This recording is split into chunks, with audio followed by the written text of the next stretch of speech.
Zvirisese zviri kufamba neZimbabwe. Akobata nemutsafanzi kwameben kana kuti DJ Shugeta. Zvaitika muri yeZimbabwe zimbaitidzwa sekunzwa kwamaitana Shugeta. Ndinonzi Ndundu Chikara Radio President kuti nhasi uno zvakadzora. Tauya Shugeta neUnilongview. Yes, tutara isusu kuti season ka neUnilongview. Tikuzwa kuti mu lockdown. But pane vanhu vari kuda simbi dzebasa.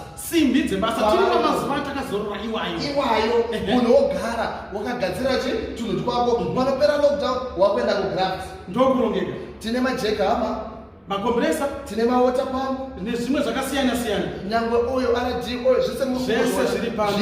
And the good thing about it knows kuti ukanotenga pa lockdown panapa unongotenga ndoziya kuti vakawanda vari kuti pati hapasi kufambika. Tinouya kwamuriko hatigononoke munova muri kupi Manicaland, Masvingo, Mashonaland West, Mashonaland Central.